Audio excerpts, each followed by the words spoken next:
হিজরত থেকে হিজরি সন। হিজরত হিজরত কি জিনিস অনেকে আমরা জানি না, অথচ ইসলামের একটি গুরুত্বপূর্ণ বিষয় হচ্ছে হিজরতুন নবী সাল্লাল্লাহু আলাইহি ওয়াসাল্লাম। ইসলামের টার্নিং পয়েন্ট, গুরুত্বপূর্ণ এক ইবাদাহ হচ্ছে হিজরত। শাব্দিক অর্থ পরিত্যাগ করা, ছেড়ে দেওয়া। ইসলামের পরিভাষায় হিজরত বলা হয় আল্লাহর জন্য, আল্লাহর জন্য ধন দৌলত, পরিবার পরিজন, ব্যবসা বাণিজ্য, জায়গা জমি, এমনকি নিজের দেশ ছেড়ে দেওয়া, পরিত্যাগ করা। কার জন্য? আল্লাহর জন্য, ইসলামের জন্য। এইগুলো ছেড়ে দেওয়াকে হিজরত বলে। আল্লাহর জন্য, প্রয়োজনে ইসলামের জন্য নিজের ধন দৌলত, জায়গা জমি, ব্যবসা বাণিজ্য, সুযোগ সুবিধা, পরিবার পরিজন, আত্মীয় স্বজন, বন্ধু বান্ধব, নিজ মাতৃভূমি ছেড়ে দেওয়া ইসলামের জন্য, আল্লাহর জন্য, এটাকে ইসলামের পরিভাষায় হিজরত বলা হয়। তো এই হিজরত এটা একটা ইবাদত। এই হিজরতের কথা কোরআন আল্লাহ অনেক আয়াতে বলেছেন, রাসূল হাদিসের মাঝে বলেছেন, হিজরতের গুরুত্ব ফজিলতের কথা বলেছেন। কোরআন আল্লাহ বলেছেন, আল্লাযীনা আমানু ওয়া হাজারু ওয়া জাহাদু ফি সাবিলিল্লাহি বিআমওয়ালিহিম ওয়া আনফুসিহিম আ'যামু দারাজাতান ইনদাল্লাহ। যারা ঈমান এনেছে এবং হিজরত করছে আল্লাহর রাস্তায় জান মাল দিয়ে, আ'যামু দারাজাতান ইনদাল্লাহ, আল্লাহর কাছে তাদের বিশেষ মর্যাদা আল্লাহ পাক তাদেরকে দান করেন। ওয়া উলাইকা হুমুল ফাইজুন, আল্লাহ বলেন তারাই হচ্ছে প্রকৃত সফলকাম। যারা হিজরত করছে আল্লাহর জন্য তারাই সফলকাম। ওয়াল্লাযীনা আমানু ওয়াল্লাযীনা হাজারু ওয়া উখরিজু মিন দিয়ারিহিম ওয়া উযু ফি সাবিলি ওয়া কাতালু ওয়া কুতিলু লাউকাফিরান্না আনহুম সাইয়্যাতিহিম ওয়া লাউদখিলান্নাহুম জান্নাতিন তাজরি মিন তাহতিহাল আনহার সাওয়াবাম মিন ইনদিল্লাহ। এই আয়াত আল্লাহ বলেন যারা হিজরত করছে, যাদেরকে নিজেদের বাড়িঘর থেকে বের করে দেওয়া হয়েছে, আল্লাহর রাস্তায় যারা কষ্ট স্বীকার করেছে, জিহাদ করেছে, শত্রুকে দমন করেছে, আঘাত করেছে, নিজে আঘাতপ্রাপ্ত হয়েছে, এই সম্পর্কে আল্লাহ পাক, এদের সম্পর্কে আল্লাহ বলেন লাউকাফিরান্না আনহুম সাইয়্যাতিহিম, এই হিজরত করা মানুষদের পিছনে সকল গুনাহগুলো আমি নিশ্চিহ্ন করে দেই এবং তাদেরকে আমি নাজ ও নিয়ামতে ভরপুর জান্নাতের ভিতরে প্রবেশ করাই। ওয়ামান ইয়াখরুজু মিন বাইতিহি মুহাজিরান ইলাল্লাহ সুম্মা ইউদরিকুহুল মাউত ফাকাদ ওয়াকা আজরুহু আলাল্লাহ। যে ব্যক্তি হিজরত করে বাসা থেকে বের হয়েছে ইসলামের জন্য, আল্লাহর জন্য, পথিমধ্যে যদি তার মৃত্যু হয়, আল্লাহ বলেন তার সওয়াব আল্লাহর কাছে অবধারিত হয়ে যায়। এরকম বহু আয়াত আল্লাহ পাক হিজরতের কথা বলেছেন। যারা হিজরত করেছে তাদের ফজিলত, গুরুত্বের কথা, মর্যাদার কথা আল্লাহ পাক কোরআনুল কারীমের ভিতরে বলেছেন। মুসলিম শরীফের একটি প্রসিদ্ধ হাদিস আল্লাহ রাসূল হিজরতের ফজিলত বলেছেন, আল হিজরতু তাহদিমু মা কানা ক্বাবলা। হিজরত এমন একটা ইবাদত যেটা পিছনের সকল গুনাহগুলোকে নিশ্চিহ্ন করে দেয়।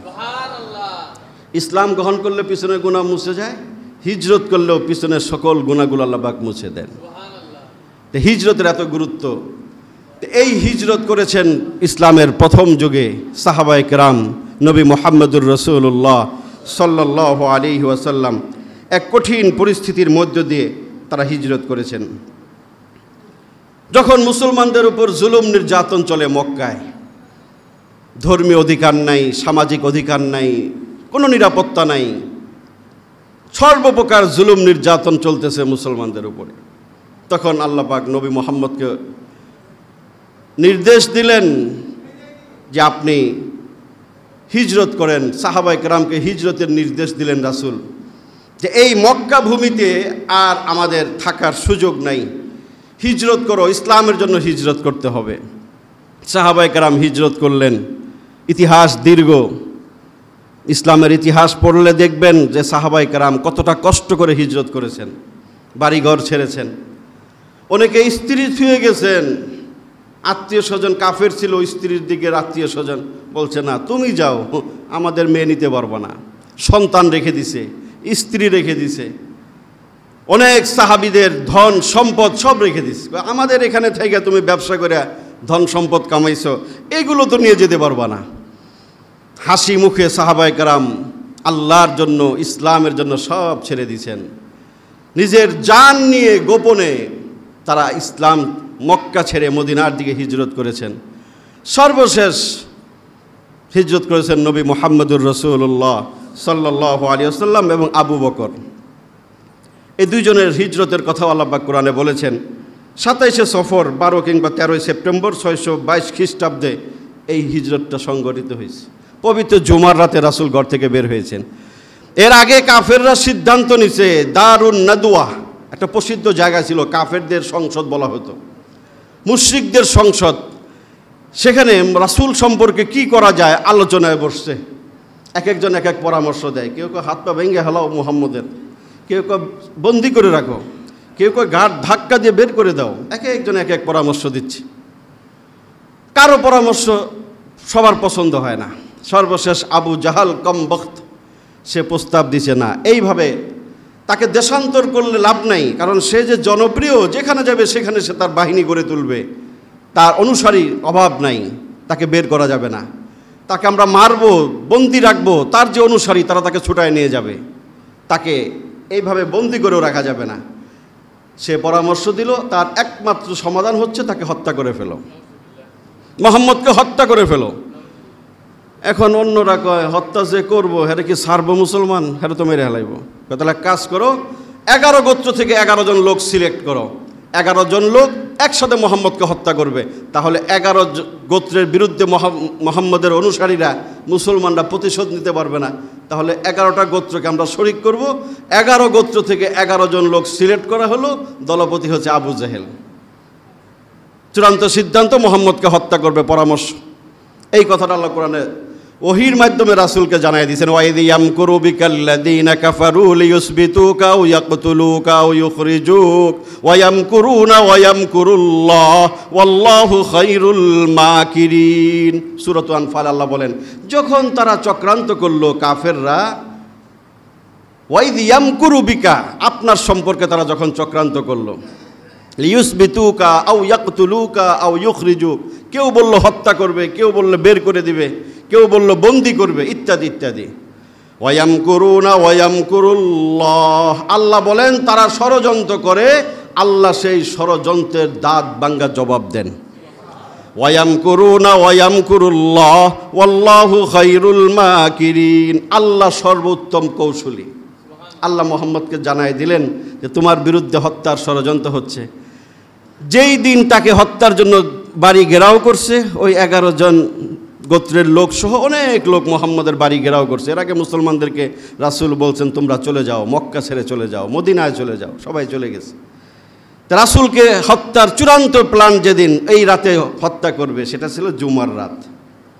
জুমার দিবাগত রাতে হত্যার ষড়যন্ত্র প্ল্যান চূড়ান্ত হয়ে গেছে। আল্লাহর নবী সেদিন শান্তভাবে তিনি প্রস্তুতি নিচ্ছেন হিজরতের। আল্লাহ বলছেন তুমি আজকে হিজরতে চলে যাও, বেরিয়ে যাও। যাওয়ার সময় আলীকে বলছেন তুমি আমার বিছানায় শুয়ে থাকো, কারণ আমার কাছে বহু মানুষের ধন সম্পদ রাখা আমানত, এগুলো তুমি ফিরিয়ে দিও, তুমি আমার বিছানায় শও। এরপরে রাসূল সাল্লাল্লাহু আলাইহি ওয়াসাল্লাম বেরিয়ে গেলেন, একা বেরিয়ে গেলেন ঘর থেকে। বেরোনোর সময় হাতের মাঝে এক মুষ্টি বালু নিয়ে কোরআনের কিছু আয়াত পরে ফু দিয়ে তাদের মাঝে তিনি ছড়িয়ে দিলেন। ওটার কারণে আল্লাহ পাক কোরআনে বলেন, আমি প্রত্যেক কাফের মুশরিকের চোখের মাঝে আমি পর্দা ঢেলে দিছি। ওয়াজআলনা মিন বাইনি আইদিহিম সাদ্দান ওয়া মিন খালফিহিম সাদ্দান ফাগশাইনাহুম ফাহুম লা ইউবসিরুন। কিছুই দেখে নাই কাফেররা। শত শত কাফের মুশরিক বাড়ির চতুর্দিকে ঘেরাও করছে। রাসূল বীর দর্পে হেঁটে গেলেন, এক মুষ্টি বালু নিক্ষেপ করে, কেউ কিছুই দেখে নাই, চোখ ডলতেছে আর মোহাম্মদরে খুঁজতেছে। রাতের শেষ ভাগে তারা এদিক দিয়ে মোহাম্মদ চলে গেলেন আবু বকরের বাসায়, বললেন আবু বকর বেরিয়ে আসো, আমাদের সফরের সময় হয়েছে। তিনি সেখান থেকে আবু বকরকে সাথে নিয়ে মক্কার অদূরে গারে সৌর, যারা হজে গেছেন দেখছেন, বিশাল উঁচু একটা পাহাড়, অনেক কঠিন উঁচু একটা পাহাড়, ওখানে তিনি চলে গেলেন, ওই গুহার মাঝে অবস্থান নিলেন। কারণ ওই মুহূর্তে যদি তিনি রওনা করেন মদিনার দিকে, এটা সম্ভব ছিল না, চতুর্দিকে লোক লাগানো। এই জন্য তিনি গুহার ভিতরে আশ্রয় নিলেন। এদিক দিয়ে কাফের মুশরিকরা মোহাম্মদের বাড়ি ঘেরাও করে রাতের শেষ ভাগে ঘরের ভিতরে ঢুকছে। কী ব্যাপার, বেরোয় না কে মোহাম্মদ? ঢুকছে, ঢুকে দেখে আলী শোয়া। এই মোহাম্মদ কই? আলী বলছে আমি জানি না। আলীকে মারলো, ধরে নিয়ে কাবা প্রান্তরে নিয়ে গেল, তার উপর জুলুম নির্যাতন করলো 2-3 ঘন্টা। আলী বলছে আমি জানি না। পরে কয় এটারে মাইরা তো আর লাভ নাই, আগে মোহাম্মদকে খুঁজতে হবে। মোহাম্মদ কোন দিকে গেল? চতুর্দিকে লোক লাগাই দিছে, ঘুরতেছে, খুঁজতেছে। তখন খুঁজতে খুঁজতে আবু জেহেল কিন্তু ওই গাড়ে সুর, বিশাল উঁচু পাহাড়, এখনো দেখতে গেলে টুপি পরে যায়, এত উঁচা পাহাড়। আমি ওঠার সাহস করি নাই, অর্ধেক উঠে নেমে গেছি, না দরকার নেই। অনেক এবড়ো থেবড়ো ধারালো পাথর, এর উপরে অনেক উপরে পাথর। ওই পর্যন্ত আবু জেহেলের নেতৃত্বে লোক চলে গেছে, যেন পদচিহ্ন দেখে কাফেররা যেন গতি পিছনে যেন পশ্চাৎধাবন করতে না পারে। যেন রাসূল পায়ের অগ্রভাগ দিয়ে হাঁটতেছিলেন, তারা এত পণ্ডিত, পায়ের ছাপ দেখে বুঝতো কোনটা কার পা। ওখানে গেছেন রাসূল। ভিতরে ঢোকার আগে আবু বকর বলেন, এটা বুখারীতে আছে, আবু বকর রাসূলকে বলতেছেন আপনি বাহিরে দাঁড়ান, আমি একটু ভিতরটা দেখি কি অবস্থা। আবু বকর ভিতরে যেয়ে দেখে বিভিন্ন ছিদ্র দেখা যায়, গর্ত দেখা যায়। তিনি মনে করলেন এগুলো কোনো বিষাক্ত প্রাণী, সাপ বিচ্ছুর গর্ত হতে পারে। রাসূলকে বাহিরে দাঁড় করিয়ে তিনি নিজের পরিধেয় বস্ত্রটা টুকরা টুকরা করে ছিঁড়লেন, ছিঁড়ে সবগুলো গর্ত বন্ধ করলেন। 2টা গর্ত আর বন্ধ করার মতো কাপড় অবশিষ্ট নাই, 2 গর্তের মাঝে 2 পা দিয়ে রাখছে। সুবহানাল্লাহ কইলেন না করে কতটা রাসূলের মহব্বত ভালোবাসা দেখেন, খালি মুখে মুখে তো রাসূলকে ভালোবাসি, হ্যাঁ, রাসূলের অনুসরণ নাই আর রাসূলের ইত্তেবায়ে রাসূল বলতে যা বুঝায় সেটা আমাদের ভিতরে নাই। আমরা খালি জশ্নে জুলুস, হ্যাঁ, মিলাদ পড়া, কিছু রাসূলের ভালোবাসাকে আমরা কিছু আনুষ্ঠানিকতার সীমাবদ্ধ করে ফেলছি। অথচ রাসূলকে গালি দিলে, রাসূলকে কিছু বললে অনেক মুসলমানের গায়ে লাগে না, আছে না? হ্যাঁ, যে বন্ড আশেকে রাসূল যারা, এরাও কিন্তু তখন বের হয় না, টু শব্দ কথা বলে না। আবু বকরের মতো দেখেন রাসূল, এশকে রাসূল কাকে বলে, নিজের জীবনকে বিপন্ন করে তিনি জামা পরিধেয় বস্ত্রগুলো ছিঁড়ে গর্তগুলো বন্ধ করলেন, 2টা গর্তে পা দিয়ে রাখলেন। রাসূলকে বলেন আসেন, রাসূল গেলেন, রানের মাঝে রাসূলকে শোয়ায় রাখলেন। ওই 2টা গর্তের ভিতরে বিষাক্ত প্রাণী ছিল, সাপ বা বিচ্ছু, দংশন করছে, নীল হয়ে গেছে, ব্যথায় তিনি নড়েন না, রাসূলের ঘুম ভেঙে যাবে। চোখ দিয়ে পানি যখন রাসূলের গায়ে পড়ছে, রাসূল লাফ দিয়ে ওঠে, হ্যাঁ আবু বকর কাঁদছো কেন তুমি? রাসূল বুঝলেন যে গর্তের মাঝে কোনো বিষাক্ত প্রাণী দংশন করছে। রাসূল থুতু মোবারক লাগায় দিলেন, সাথে সাথে ভালো হয়ে গেল। রাসূল সেখানে বসা, কাফের মুশরিকরা খুঁজতেছে। 3টা দিন সেখানে, শুক্র শনি রবি, 3 দিন রাসূল সেই গুহার ভিতরে ছিলেন।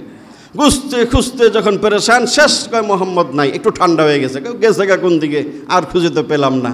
গুহার মুখে আবু জেহেল গেছে, অন্যরা কইতেছে মনে হয় গুহার ভিতরে থাকতে পারে, কিন্তু আবু জেহেল বলতেছে না, এই গুহার ভিতরে মানুষ ঢুকে নাকি? পক্ষী বাসা দেখা যায়, মাকড়সার জাল দেখা যায়, এটার ভিতরে মনে হয় নাই। ওই মুখ থেকে ফিরে আসলেন। যখন আবু জেহেল কথা বলে গুহার মুখের মাঝে, তখন আবু বকর সব শুনতে পাচ্ছে, দেখতে পাচ্ছে। মানুষ হিসেবে তিনি ঘাবড়িয়ে গেলেন, রাসূলকে বললেন মনে হয় আমরা ধরা পড়ে গেলাম। ওই সময়ের কথাটা আল্লাহ কোরআনে বলেছেন 10 নম্বর পারায়, ইল্লা তানসুরুহু ফাকাদ নাসারাহুল্লাহ ইয আখরাজাহুল্লাযীনা কাফারু সানিয়া ইসনাইনি ইয হুমা ফিল গার ইয ইয়াকুলু লিসাহিবিহি লা তাহজান। এই কথাটা রাসূলের। রাসূল আবু বকরকে বলেন লা তাহজান, চিন্তা টেনশন পেরেশান হয়ো না, ইন্নাল্লাহা মা'ানা, এই গর্তের ভিতরে আমরা 2 জন একা না, আমাদের সাথে আল্লাহ আছে। আবু বকরকে অভয় দিলেন, চিন্তা করো না, আসুক না আবু জেহেল, আর যে কেউ আসুক না কেন, আমাদের সাথে আল্লাহ আছেন, কিছুই করতে পারবে না। তা আবু জেহেলই কইছে না মানুষ নাই, চলো জায়গায়। সে চলে গেল। 3টা দিন রাসূল সেখানে ছিলেন। আবু বকরের ছেলে রাতের অন্ধকারে যে খাবার পৌঁছাইতো গর্তের ভিতরে। 3 দিন পরে রবিবার দিন রাতের বেলা সেখান থেকে বের হলেন, মদিনার পথে গেলেন, ছুটলেন। এদিকে পুরস্কার ঘোষণা করছে, মুহাম্মদকে জীবিত কিংবা মৃত ধরে দিতে পারলে 100 উট পুরস্কার। কত? 1টা উট বর্তমান সময়ের একটা দামি গাড়ি, চিন্তা করেন তাহলে 100টা গাড়ি, হ্যাঁ, প্রাডো, ল্যান্ড ক্রুজার, পোরশা, আর কত আছে না দামি দামি ব্র্যান্ডের যে গাড়ি, ওগুলো 1টা উটের দাম সেটার সমান, এর চেয়েও বেশি। এরকম মূল্যবান 100 উট পুরস্কার ঘোষণা করলেন। সব পাগল হয়ে গেছে পুরস্কার শূন্য, কাফের মুশরিক বেঈমান যা আছে, হ্যাঁ, ল্যাংরা খুরা কানা সব বেরিয়ে গেছে মুহাম্মদরে খুঁজতে। সুরাকা ইবনে মালেক, বুখারীর বর্ণনা, এও মুশরিক। সে বলছে, তার বর্ণনা, পরে মুসলমান হওয়ার পর সে বর্ণনা করছে যে আমি আমার গোত্রের লোকদেরকে নিয়ে মিটিং করতেছিলাম। এক লোক আইসা কয়, মোহাম্মদের মতো এক লোক দেখছি ওদিক দিয়ে যায়। সুরাকা তো বুঝছে মনে হয় মোহাম্মদই। পুরস্কারের লোভে সুরাকা ওই বেটারে কয়, না মোহাম্মদ কই গেছে গা, তুমি ভুল দেখছো। এটা বইলে লোকটারে বসায় দিছে, কিন্তু হ্যাঁ পুরস্কারের লোভে মিটিং থেকে উঠে ঘরের ভিতরে গেছে, যাইয়া ভালো তেজস্ব ঘোড়া রেডি করছে, কইরা ঘরের পিছন দিয়ে বেরিয়ে গেছে পুরস্কারের লোভে। সবাই বয়া রেখেছে, ওদেরকে বললো না না মোহাম্মদ না, মোহাম্মদ কই গেছে গা। সে বলতেছে পুরস্কারের লোভে আমি এই কাজটা করছি, সবাই বসায় রাখছি, আমি ঘোড়া নিয়ে বেরিয়ে গেছি। যাইতে যাইতে ঠিক মোহাম্মদের কাছাকাছি চলে গেছে। বলছে মোহাম্মদের নিঃশ্বাসের আওয়াজ আমি পাচ্ছিলাম, এতটা কাছে আমি চলে গেছি, কিন্তু তখন আমি 3 বার হোঁচট খাই, আমার ঘোড়ার খুরগুলো বালুর মাঝে ডুবে যায়, উঠানোর চেষ্টা করে উঠাইতে পারলাম না, 1 বার 2 বার, 3য় যখন এইভাবে আমি পড়ে গেলাম, ঘোড়া যখন সেখানে বসে গেল, তখন আমার বুঝতে বাকি নাই মুহাম্মদই সত্য নবী এবং মুহাম্মদের হাতেই বিজয়ের নিশান উঠবে। আমি তখন মুহাম্মদকে বুঝলাম যে সে সত্য নবী, তাকে ধরিয়ে দেওয়া যাবে না। আমি যা করছি অন্যায় করতেছি, আমি মুহাম্মদের কাছে ক্ষমা চাইলাম, বললাম আমি ফিরে যাব, তবে একটা নিরাপত্তা দিয়ে দেন, মুসলমান তো আমার পাইলে মেরে হেলাইব যে আমি মুহাম্মদের পিছু লাগছিলাম, আমাকে একটা নিরাপত্তা লিখে দেন। সে মুহাম্মদ তাকে নিরাপত্তা দিল, সে চলে গেল। ওই অবস্থায় মুহাম্মদ সাল্লাল্লাহু আলাইহি সাল্লাম এবং আবু বকর সর্বশেষ মদিনায় হিজরত করে চলে গেলেন। এটা হচ্ছে হিজরতের ঘটনা, সংক্ষিপ্ত ঘটনা। এটা ছিল মুসলমানদের একটা টার্নিং পয়েন্ট। হিজরতের পর থেকে মুসলমানরা আর পেছন দিকে ফিরে তাকাতে হয় নাই, মুসলমানরা সামনের দিকে এগিয়ে চলেছে, মুসলমানদের হাতে বিজয় নিশানা উঠছে। কিন্তু কতটা কষ্টের মধ্য দিয়ে ইসলাম আপনার আমার পর্যন্ত আসছে, কতটা রক্ত স্রোতের মধ্য দিয়ে ইসলাম এই পর্যন্ত পৌঁছে, সেই ইতিহাস আমরা ভুলে যাই। তো সেটা ছিল মুহাম্মদের হিজরত। তো সেই হিজরত থেকে আমাদের হিজরি সন, সেই হিজরতের স্মৃতি বিজড়িত সন হচ্ছে হিজরি সন। একটু মনে রাখেন, একটু হিজরি সনটা রাসূলের হিজরতের স্মৃতি বিজড়িত সন মনে করে যদি একটু আমরা তারিখগুলো গণনা করি, হিসাব রাখি, তাহলে এটাও একটা সুন্নাহ, একটা সুন্নত প্রতিপালনের সওয়াব আল্লাহ পাক আমাদেরকে দান করবেন। তো মুহররম মাস একটা ঐতিহাসিক মাস, একটা গুরুত্বপূর্ণ মাস। এই মাস 4টা সম্মানিত মাসের অন্যতম একটি মাস হচ্ছে কি মুহররম। হ্যাঁ, মুহররম মাস, জিলকদ, জিলহজ, মুহররম, আর হচ্ছে রজব। 4টা মাস ইসলামের সম্মানিত মাস। কোরআনে আল্লাহ বলেছেন, রাসূল হাদিসের মাঝে বলেছেন। তো মুহররম মাস সম্মানিত 4 মাসের একটা গুরুত্বপূর্ণ মাস। তো এই মাসটা যত গুরুত্বপূর্ণ, তার মধ্যে এই মাসের 10 তারিখটা আরও বেশি গুরুত্বপূর্ণ। ঐতিহাসিকভাবে পৃথিবীর সৃষ্টির পূর্ব থেকেই মুহররমের 10 তারিখ, যেটাকে আমরা আশুরা বলি, আশুরা আরবি শব্দ, বাংলা অর্থ মুহররমের 10 তারিখ, ওটা একটা গুরুত্বপূর্ণ ঐতিহাসিক দিন। এই মাসের গুরুত্ব ফজিলত সম্পর্কেও যেহেতু রাসূল বলে গেছেন, এটা 4 সম্মানিত মাসের এক মাস। যুদ্ধ, বিগ্রহ, মারামারি, কাটাকাটি, অন্যায়, অবিচার, পাপাচার নিষিদ্ধ করেছেন রাসূল এই মাসে।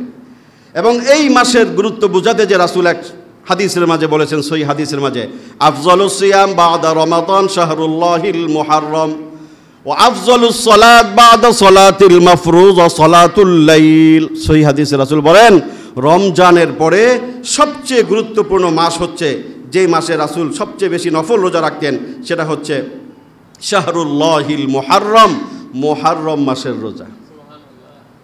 সেটা হচ্ছে মুহররম মাসের রোজা।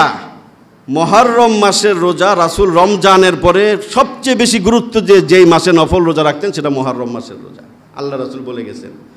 এবং ফরজ নামাজের পরে সবচেয়ে গুরুত্বপূর্ণ নফল নামাজ হচ্ছে রাতের নামাজ, মানে তাহাজ্জুদের নামাজ। তাহাজ্জুদের নামাজ হাফসা থেকে বর্ণিত, রাসূলের স্ত্রী আম্মা জান হাফসা রাদিয়াল্লাহু আনহা বর্ণিত, তিনি বলেন 4 কাজ রাসূল জীবনে ছাড়েন নাই। কয় কাজ? 4 কাজ। এর মধ্যে আছে একটা সিয়ামু আশুরা। আশুরা দিবসের রোজা রাসূলকে আমি কখনোই ছাড়তে দেখি নাই। ওয়াল আশার, জিলহজ মাসের প্রথম 10 দিন রোজা ছাড়তে কখনো আমি রাসূলকে দেখি নাই। এবং আইয়ামে বীজ, প্রতি মাসের 13, 14, 15 এই তারিখগুলোতে রাসূলকে রোজা ছাড়তে কখনো দেখি নাই। রাসূল সবসময় প্রতি মাসের 3টা তারিখে রোজা রাখতেন, 13, 14, 15। ওরাকাদাই ক্বাবলা সালাতিল গাদাত, ফজরের ফরজের আগে 2 রাকাত সুন্নত রাসূলকে জীবনে ছাড়তে দেখি নাই। এই 4টা কাজ ধরে রাখেন যদি পারেন। আশুরার রোজা, জিলহজ মাসের প্রথম 9 দিনের রোজা, এবং আর কি বলছি, হ্যাঁ জি, আরে প্রতি মাসের 3 তারিখের রোজা, 13, 14, 15। আরেকটা হচ্ছে ফজরের 2 রাকাত সুন্নত। এই কাজগুলো রাসূল কখনো ছাড়েন নাই। মুহররম মাসের গুরুত্ব কোরআন হাদিস দ্বারা প্রমাণিত, সম্মানিত মাসের 1 মাস। আর মুহররম মাসের 10 তারিখ এটা আরও গুরুত্বপূর্ণ। কেন? এই জবাব আমাদের কাছে নাই। পৃথিবীর সৃষ্টির আগের থেকে এই তারিখটা গুরুত্বপূর্ণ। এই তারিখে সহিহ হাদিসে যেগুলো পাওয়া যায়, অনেক কিচ্ছা কাহিনী তো বাজারে আছে প্রচলিত, সহিহ বর্ণনা যা পাওয়া যায়, এই তারিখে আদমকে আল্লাহ পাক সৃষ্টি করছেন। কাকে? আদমকে সৃষ্টি করছেন মুহররমের 10 তারিখ। এটা হাদিসের মাঝে আসছে, সহিহ হাদিস। ফেরেশতা দ্বারা আদমকে সেজদা করাইছে যেদিন, সেদিনও ছিল মুহররমের 10 তারিখ। পৃথিবীতে আসার পরে আদম হাওয়ার তওবা আল্লাহ পাক যেদিন কবুল করেছেন, সেদিনও ছিল মুহররমের 10 তারিখ। নূহ আলাইহিস সালামের প্লাবনে তার কিস্তি যখন বন্যায় ভাসতেছিল, পুরা পৃথিবীতে পানি, বন্যা শেষে যেদিন ওই নৌকাটা প্রথম পৃথিবীতে অবতরণ করে জুদি পর্বতে, সেই তারিখটাও ছিল মুহররমের 10 তারিখ। ইব্রাহিম আলাইহিস সালামকে আগুনে নিক্ষেপ করা হয়, যেদিন তিনি আগুন থেকে বেরিয়ে এসেছেন, সেদিন ছিল মুহররমের 10 তারিখ। ইউনুস পয়গম্বর মাছের পেটে অবরুদ্ধ ছিলেন 3 দিন, কোনো বর্ণনা 40 দিন, যেদিন তিনি বের হয়ে এসেছেন সেদিন ছিল মুহররমের 10 তারিখ। এরকম বহু ঐতিহাসিক ঘটনা এই দিন ঘটছে, আরও সামনে ঘটবে। কেন? এই জব জানে আল্লাহ, আমরা কেউ জানি না। এই জন্য এই দিনটা ঐতিহাসিকভাবে গুরুত্বপূর্ণ, তাৎপর্যের দিন। এই দিনে আল্লাহ পাক মূসা আলাইহিস সালাম এবং তার অনুসারীদেরকে আল্লাহ পাক এই দিন বনী ইসরাইলকে মুক্তি দিয়েছেন। তাদের মুক্তির দিবস এবং ফেরাউন নিমজ্জিত হয়ে বাতিলের পরাজয় দিবস হচ্ছে মুহররমের 10 তারিখ। মূসা আলাইহিস সালাম হিজরত করছেন তার বাহিনী নিয়ে। এই দিন ফেরাউনের কবল থেকে রক্ষার জন্য আল্লাহ বলছেন হিজরত করো। রাতের অন্ধকারে তিনি হিজরত করলেন। রাতের শেষ ভাগে যখন তিনি, তার পিছনে ফেরাউনের বাহিনী লেগে গেছে ধরার জন্য, তখনও তার সাথীরা বলছে ইন্না লা মুদরাকুন। আল্লাহ কোরআনে বলছেন, হুজুর ধরা খেয়ে গেলাম। এই যে চলে আসছে ফেরাউনের বাহিনী, কি করা? তিনি একই জবাব দিয়েছেন, ক্বালা কাল্লা ইন্না মাইয়া রব্বি সায়াহদিন। অসম্ভব, নিশ্চয় আমাদের সাথে আমাদের রব আল্লাহ আছেন, তিনি আমাদেরকে পথ দেখাবেন। আল্লাহ নদীর মাঝে পথ দিয়ে দিয়েছেন, রাস্তা সৃষ্টি করে দিয়েছেন, ওই পারে গেছেন। তো রাসূল যখন হিজরত করে মদিনায় গেলেন, যে দেখে ইহুদিরা মুহররমের 10 তারিখে রোজা রাখে। রাসূল জিজ্ঞাসা করলেন, তোমরা কিসের রোজা রাখো? এই দিন আল্লাহ আমাদেরকে মুক্তি দিছে না, আল্লাহ আমাদেরকে ফেরাউনের কবল থেকে মুক্তি দিছে, এই জন্য শুকরিয়া হিসেবে আমরা এই দিন রোজা রাখি। রাসূল বললেন, তোমরা মূসার 2 নম্বর অনুসারী, আমরা মুসলমান মূসার 1 নম্বর অনুসারী। ইনশাআল্লাহ আগামী বছর থেকে আমরাও এই দিনে রোজা রাখব। রমজানের আগে মুহররমের 10 তারিখের রোজা ফরজ ছিল। যুগে যুগে সকল পয়গম্বররা, মুসলমানরা এই দিনে রোজা রাখছে। আমাদের রমজানের রোজা ফরজ হওয়ার পরে এই দিনের রোজাটা নফল হয়ে গেছে, সুন্নত। করলে সওয়াব, না করলে গুনাহ নাই। কিন্তু ওই যে রাসূল বললেন যে আগামী বছর থেকে আমরাও রোজা রাখবো, কারণ তোমরা যদি মূসার অনুসরণে এই দিনে রোজা রাখো, তাহলে আমরা হচ্ছে মূসার প্রকৃত অনুসারী, ঠিক না? আমরা মুসলমান মূসার প্রকৃত অনুসারী। আর এখন যারা আছে ইহুদিরা, এরা 2 নম্বর অনুসারী, এরা প্রকৃত অনুসারী না। তা রাসূল পরবর্তী বছর থেকে নিয়মিত রোজা রাখলেন মুহররমের 10 তারিখে। তো মুহররমের 10 তারিখের করণীয় কি করবেন? 1 নম্বর করণীয় হচ্ছে রোজা। বহু হাদিসের মাঝে রোজার কথা আসছে। এই যে এই হাদিসে রাসূল বললেন, এটা বুখারীর হাদিস, যে আগামী বছর থেকে আমরাও এই দিন রোজা রাখবো। সাহাবীদেরকে বললেন, তোমরাও রোজা রাখবা। রাখলেন। তবে পার্থক্য হিসাবে রাসূল বললেন, যেহেতু ইহুদিরা ওই 10 তারিখে রোজা রাখে, তাদের সাথে যেন আমাদের মিলে মিশে না যায়, একাকার হয়ে না যায়, এই জন্য আমরা আরেকটা রোজা বেশি রাখবো। 10 তারিখের সাথে 9 তারিখও আমরা রোজা রাখবো। 10 মুহররমের আগের দিন অথবা না পারলে পরের দিনও রাখার অনুমতি, এটাও হাদিসে আছে। কিন্তু আগের দিন রাখাটাই ভালো, উত্তম। 9-10 মিলে রোজা রাখার কথা বলেছেন। কি উপকার? রাসূল ফজিলত বলেছেন, আহতাসিবু আলাল্লাহ আন ইউকাফিরাস সানাতাল্লাতী ক্বাবলা। এই একটা রোজার কারণে আল্লাহ আপনার পিছনের 1 বছরের গুনাহ মাফ করে দিবেন। সহিহ হাদিস।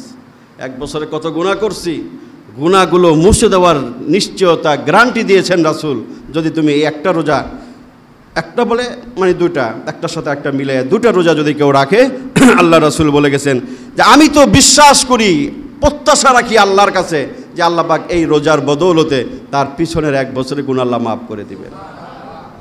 এই দিনে 1 নম্বর করণীয় রোজা রাখা। পারবো না ইনশাআল্লাহ? নফল রোজা রাখা 1 নম্বর করণীয়। 2 নম্বর আর হাদিস রাসূল বলেছেন এই দিনের করণীয় হচ্ছে তওবা ইস্তেগফার করা। কি করা? রাসূল বলেছেন এই দিন আল্লাহ পাক বহু জাতির তওবা কবুল করছেন। মাসওয়ালা পয়গম্বর মাসের পেটে তওবা করছেন, লা ইলাহা ইল্লা আনতা সুবহানাকা ইন্নী কুনতু মিনাজ জালিমিন। এই দোয়া পড়ছে মাসের পেটে যায়। পৃথিবীর এক আশ্চর্য ঘটনা, কিন্তু অবিশ্বাসের সুযোগ নাই। অবিশ্বাস করা যাবে? যে মাছের পেটে মানুষ থাকে কেমনে? আল্লাহ রাখেন যেমনে তেমনে। কিন্তু এটা তো কোরআনে আল্লাহ বলেছেন যে আমি ইউনুস পয়গম্বরকে মাছের পেটে রাখছি। তিনি যখন চলে গেলেন আল্লাহর নির্দেশ আসার আগেই জাতির উপরে রাগ হয়ে চলে গেছে। তোদের উপরে আল্লাহর গজব আইব, যা আমি তোদের মাঝে থাকবো না, চলে গেছে। তা আল্লাহ বলল যে আমার অনুমতি ছাড়া, নির্দেশ ছাড়া তুমি বেরিয়ে গেলা, আল্লাহর কাছে জিনিসটা ভালো লাগে নাই।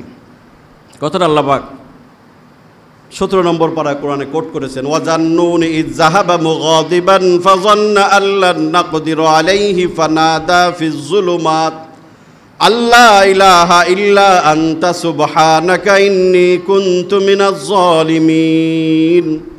জান্নুন মাছওয়ালা পয়গম্বর, দেখেন আল্লাহ বলছেন মাছওয়ালা, নুন মানে মাছ, জান মানে ওয়ালা, জান্নুন মাছওয়ালা। ইয যাহাবা মুগাদিবান, যখন সে ক্ষুব্ধ হয়ে ক্রোধান্বিত হয়ে যখন সে চলে গেল, জাতির উপরে রাগ করে চলে গেছে। ফাযান্না আল্লান নাকদিরু আলাইহি, সে ভেবেছিল আমি তাকে পাকড়াও করব না।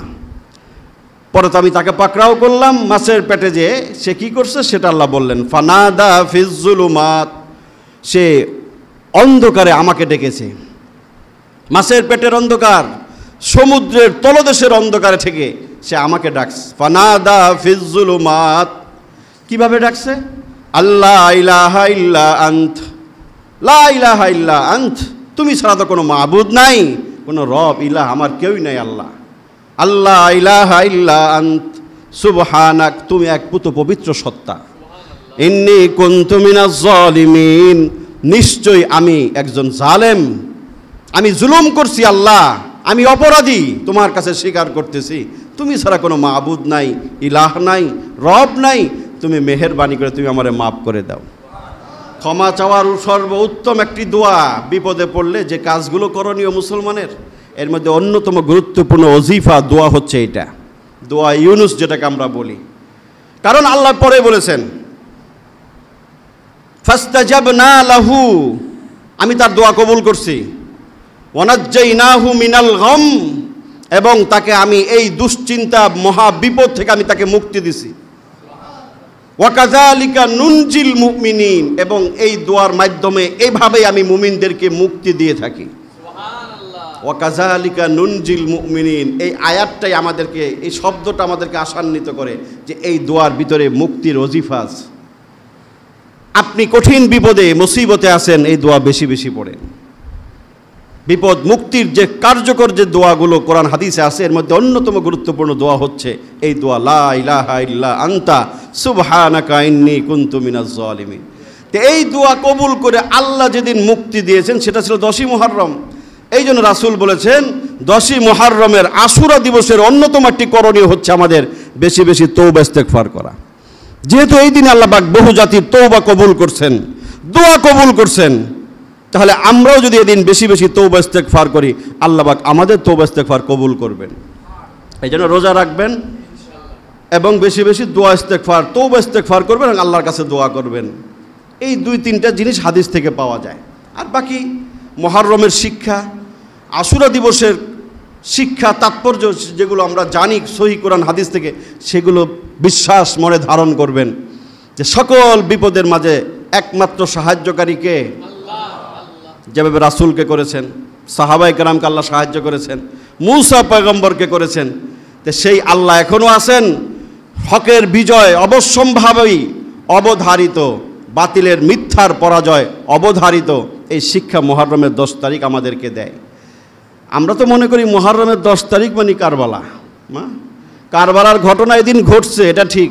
ওই যে বললাম না, তারিখটা খুবই বিচিত্র, একটা আশ্চর্য রহস্যময় তারিখ মুহররমের 10 তারিখ। কত যে কি ঘটেছে, আরও যে কত কি ঘটবে এই তারিখে আমরা জানি না। ইতিহাসের ধারাবাহিকতায় নবী মুহাম্মদের দৌহিত্র নাতি হোসাইন রাদিয়াল্লাহু তাআলা আনহু এই দিনে তিনি মর্মান্তিক শাহাদত বরণ করেছেন। এটা ইতিহাসের ধারাবাহিকতায় সংগঠিত হয়েছে 10ই মুহররম আশুরা দিবসে।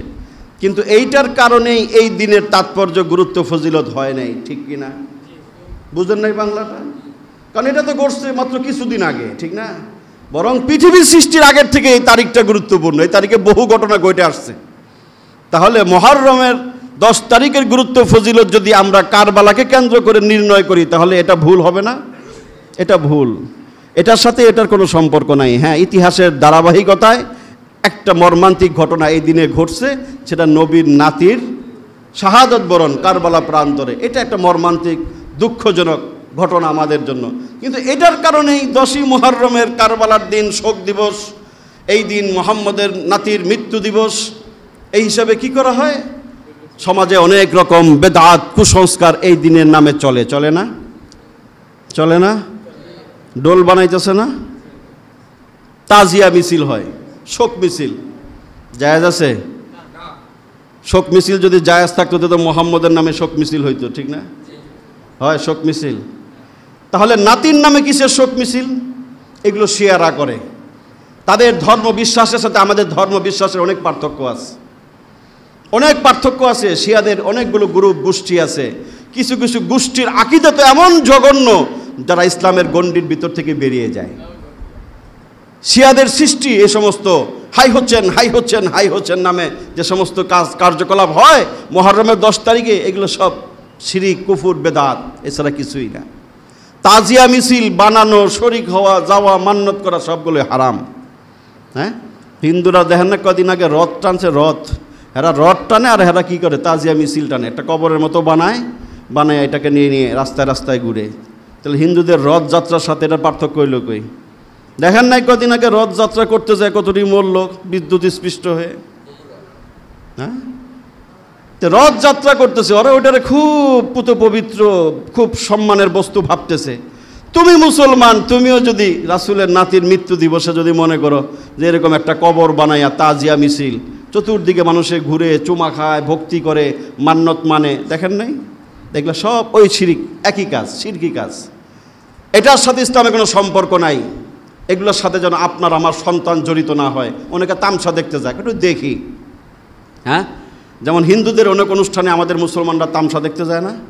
এই যে রথযাত্রা যে লোকগুলো আমি দেখলাম, আমার তো মনে হয় না সবাই ওই জায়গায় হিন্দু। মুসলমানও ছিল না? মুসলমানও ছিল, তারাও যায়, মজা নিতে যায়। যাই মজা নিতে যাই, কেউ মজা নিতে যায়, হ্যাঁ, কেউ তামসা দেখতে যায়, কেউ বদমাইশি করতে যায়, বিভিন্ন কারণে যায়। তা আমাদের এগুলোর সাথে তামাশা দেখা, শরিক হওয়া, এগুলোর কোনো সুযোগ ইসলামে আমাদের রাখে নাই। ওদের কাজ ওরা করবে, বিধর্মীরা, আমাদের বাধা দেওয়ারও কিছু নাই, তাদের সাথে শরিক হওয়ার কোনো সুযোগ আমাদের নাই।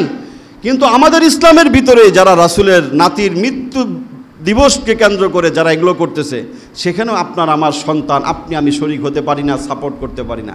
তাহলে আপনার আমার দ্বারা শিরিক হলো, কুফুর হলো, বেদাতি কাজে শরিক হওয়া, যুক্ত হওয়া সাব্যস্ত হলো। এটা যেন না হয়। যে ধরনের কাজগুলো হয়, এই যে তাজিয়া মিছিল, এই মিছিলের আগে পিছে কোথাও আমরা থাকবো না। এগুলোকে কখনোই আমরা কি করব না? সমর্থন করতে পারি না। আপনার আমার সন্তানও যেন এগুলোতে শরিক না হয়, সেই বিষয়গুলো লক্ষ্য রাখবেন। এটা একটা শিরকি কাজ। এরপর আরও কি হয়? এই যে দিনে অনেকে খিচুড়ি পাকায়, অনেকে শরবত বানায়। হ্যাঁ, কয় ইমাম হোসাইন কারবালার প্রান্তরে পানি পায় নাই, এই জন্য সারাদিন পানি খায় না। কি মোহাব্বত! কি অনেকে আছে ওই দিন সারাদিন পানি খায় না। ইমাম হোসাইন এক ফোঁটা পানি পায় নাই, আমি কি করে পানি খাই? হ্যাঁ মিয়া, তোমার কেরা কইছে এই সমস্ত আজগুবি কথাবার্তা? পানি খাও, বেশি করে পানি খাও, সওয়াব হইব। ওই চিন্তা করে পানি না খাইলে গুনাহ হইব। তো ইমাম হোসেন পানি পায় নাই, আমি পানি খাবো না। এজন্য অনেকে শরবত খাওয়ায়, দেখবেন ওই দিন রাস্তায় রাস্তায় শরবত খাওয়ায়। সব শিরিক আর বেদাত, এটার সাথে কোনো সম্পর্ক ইসলামের নাই। আবার অনেকে দেখবেন হাই হচ্ছেন কে শরীরের মাঝে আঘাত করতেছে, দেখেন নাই? দেখেন চাবুক দিয়া, ছুরি দিয়ে, ধারালো অস্ত্র দিয়ে শরীর কাটতেছে, রক্ত পড়তেছে, কি মোহাব্বত, হাই হচ্ছেন কইতেছে, আল্লাহ পাইতেছে, এটা প্যান্ট খুলে যেতেছে, খবর নাই। দেখেন নাই, খালি গায়ে হইয়া ফুল হাফ প্যান্ট পরে ওদিকে দিয়ে মাঝে মধ্যে নেমে যায়, হুশ থাকে না। মানে এত আশেক আর এস্ক ভালোবাসা দেখায়, হাফ প্যান্ট খুলে যেতেছে, খবর নাই, নামাজ নাই, শরীয়ত নাই, হাই হচ্ছেন কয়ে মারতেছে, শরীরের মাঝে চাবুক মারতেছে, হারাম। রাসূল এক সহিহ হাদিসে বলছে, মানুষ মৃত্যুর পরে শোক কয় দিন? 3 দিন। 3 দিনের উপরে কোনো শোক নাই, এটা রাসূলের সহিহ হাদিস। বাপ মারা গেছে 3 দিন শোক, সন্তান মারা গেছে 3 দিন শোক, আত্মীয় স্বজন মারা গেছে, প্রিয়জন মারা গেছে, শোক কয় দিন? 3 দিন। 3 দিন পর্যন্ত শোক থাকে, এটা রাসূল বলছেন। মৃত্যু বাড়িতে তোমরা প্রতিবেশীদেরকে রাসূল বলছেন 3 দিন পর্যন্ত খাবার পৌঁছাও, তাদের চুলাগুলো জ্বালানোর মতো সুযোগ থাকে না, তারা শোকাহত, আশপাশের লোকদের যে দায়িত্ব খাবার পৌঁছানোর কথা রাসূল বলে গেছেন। 3 দিনের পরে বলছেন আর শোক পালন করার দরকার নাই, দোয়া করতে থাকো। কিন্তু স্বামী মারা গেলে তখন স্ত্রীদের জন্য শোক, লম্বা শোক, ইসলাম বলছে 4 মাস 10 দিন। কয়দিন? 4 মাস 10 দিন। এই সর্বোচ্চ শোক পালন করতে হয়। স্ত্রীরা যদি স্বামী বিধবা হয়, স্বামী যদি মৃত্যুবরণ করে, তখন এই 4 মাস 10 দিন তারা শ্বাস সজ্জা পরিহার করে ঘরের ভিতরে সময় কাটাবে। এই হচ্ছে সর্বোচ্চ শোক পালনের দিন, 4 মাস 10 দিন। এর বাইরে ইসলাম কোনো শোক নাই। তো এইভাবে যারা এরপরেও 3 দিনের ভিতরেও শোক পালনের সিস্টেম রাসূল বলে গেছেন। রাসূলের সন্তানগুলো মারা গেছে ছোটোকালেই অধিকাংশ, রাসূলের চোখ দিয়ে পানি পড়তো, কবরে রাখার সময় চোখ দিয়ে জলঢল করে পানি পড়তো। সাহাবীরা বলতো, হুজুর আপনিও কাঁদেন? হ্যাঁ অবশ্যই কাঁদি, আমিও মানুষ, আমার ভিতরেও কষ্ট লাগে। এই জন্য চোখ দিয়ে পানি পড়তো রাসূলের। কিন্তু হা হুতাশ, চিৎকার চেঁচামেচি, এগুলো রাসূল নিষেধ করছেন। মুখে থাবড়ানো, জামা ছিঁড়া, বিলাপ করা, রাসূল বলছেন এগুলো যে করবে, রাসূল বলছেন ফালাইসা মিন্নি, সে আমার উম্মতের অন্তর্ভুক্ত না। রাসূলের নাতির নামে তুমি হাই হোচেন করলা, হা হুতাশ করলা, শরীর থাবড়াইলা, জামা কাপড় ছিঁড়লা, রাসূলের ভালোবাসা দেখাইলা, আর রাসূল বলে গেছে তুমি আমার উম্মতি না। কি হইল? হ্যাঁ, ভালোবাসা দেখাইবার যে উম্মতের থেকে নাম কাটা গেল। তো এগুলো সব শিরকি বেদাতি কাজ, এগুলো থেকে দূরে থাকা। ওই যে ডোল বানাইতেছে, আমাকে ঋষি পাড়ায় হুমায়ুন ডোল বানাইতেছে, ডোল বাজানো, তবলা বাজানো, নাচ গান করা, যত রকম বেদাত কুসংস্কার আছে এই দিবসকে কেন্দ্র করে সব কিছু থেকে আল্লাহ পাক আমাদেরকে বিরত থাকার তৌফিক আল্লাহ পাক আমাদেরকে দান করেন।